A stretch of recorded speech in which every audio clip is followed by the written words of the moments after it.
Hey guys, Savage Warrior here, bringing you some Boom Beach and my personal challenge with shield generators with warriors. When I heard about the shield generator and literally read with my own eyes that they were specifically designed to nerf the warrior and Zuka rushes, well, I challenged myself to find a new strategy because it was obvious that this wasn't going to work. I was glad to hear that warriors would be able to upgrade to a new level, but it made me start to reevaluate my statues and really calls to attention troop health. Warriors are going to take some damage while taking out that shield generator, and that one swing will not recover the health that new defensive upgrades are going to do.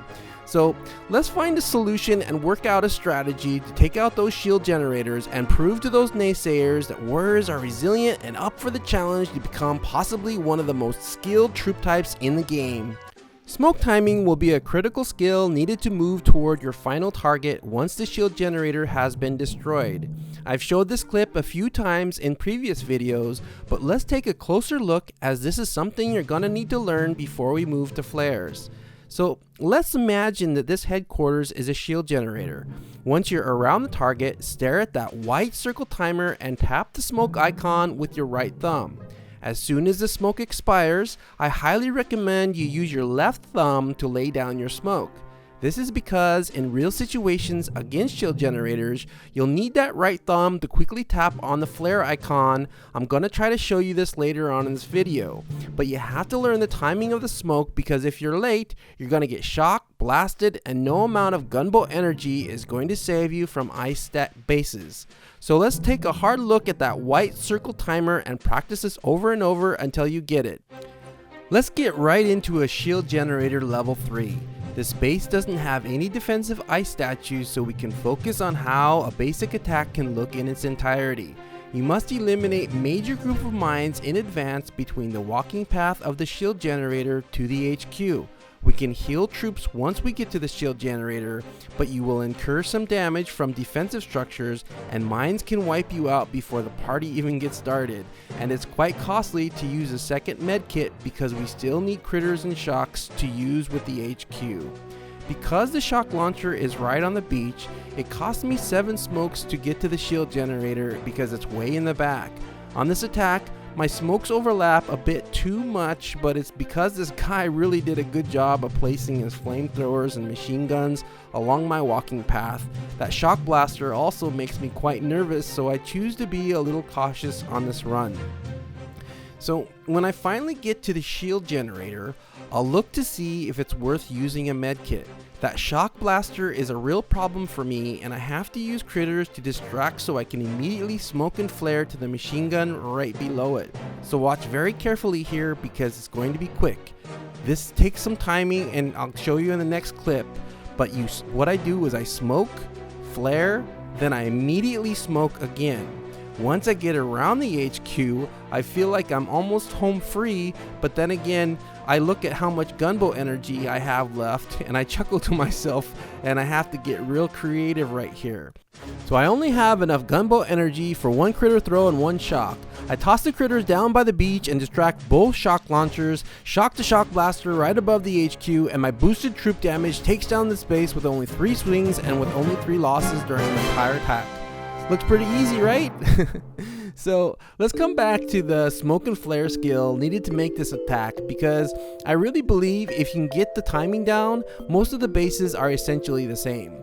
It's really only about navigating through the mines and getting those angles right during the run and being smoke efficient. Sure, there's a lot of other skills you may need, but you can definitely check out the other videos that I made. So let's practice this flare timing on an NPC base and take out that boom cannon.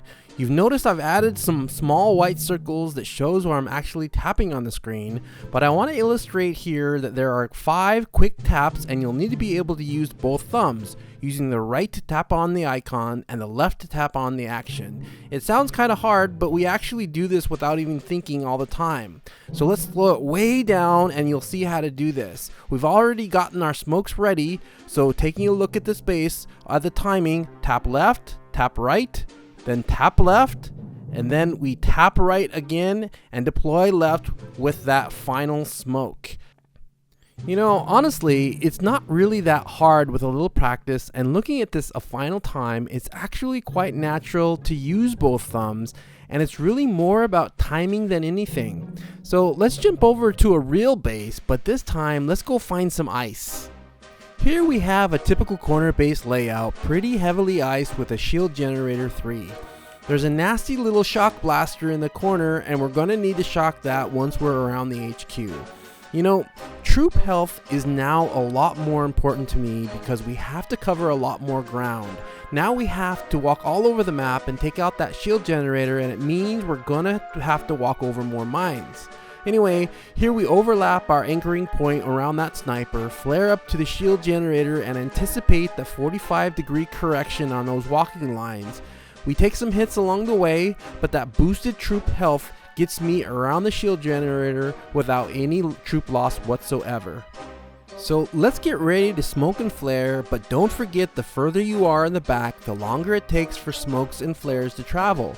My warriors will quickly spread to the nearest target, but the flare will bring them back around that flamethrower. So let's drop a quick little med kit, because we have plenty of time now, and let's quickly scan where our shocking points are.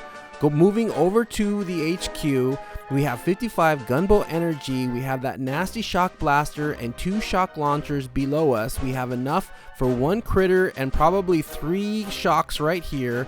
Throwing it and shocking a bit of the critters, getting the shock blaster, getting the shock launcher. We'll be able to down this in 4 swings and taking down an ice base of more than 200,000 health. You can do it with only 1, 2, 3 losses. So let's do one more battle on a base with 5 ice statues, some boosted and with more than 300,000 health. We have a shock launcher right in the corner, and it doesn't really bother me because I'd rather shock a few warriors than let it do its own thing and shock a lot more. Anyway, I wanted to share, guys, that to me, there really isn't any difference between a shield generator 1, 2, or 3. I really don't know what the math is on this, but there seems to be a minimum DPS, or otherwise known as damage per second, that your warriors need to have in order to take out that shield generator in one swing. This strategy is not going to work if you can't deal out enough damage per swing. This means that you gotta get as many warriors around that HQ with the least amount of casualties, because this will significantly affect the entire outcome. This kind of brings me to my final observation, that the shield generator makes this game incredibly challenging and fun in task force operations.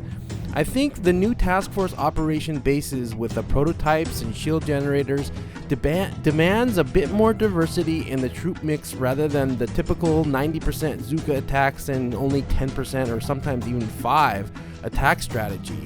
But for warriors, shield generators on player bases really demands knowing in advance what your plan is before hitting the attack button.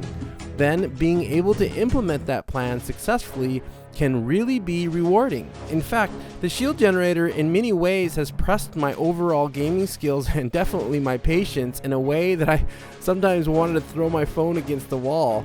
But it's the same feeling I have when my heart's pounding and my hands shake during operation attacks and I feel like a noob. But anyway, this is the exciting part of the game that is developing and evolving. So thank you very much, Supercell, for always trying to think of something new. And anyway, back to this base. I'm taking this down. The losses are very minimal. Being able to get out of here in only 9 losses. I appreciate all of you guys enjoying my videos. I hope you guys are subscribing and sharing with other people. It's really what makes me keep on booming and making more of these. Anyway, Savage War out.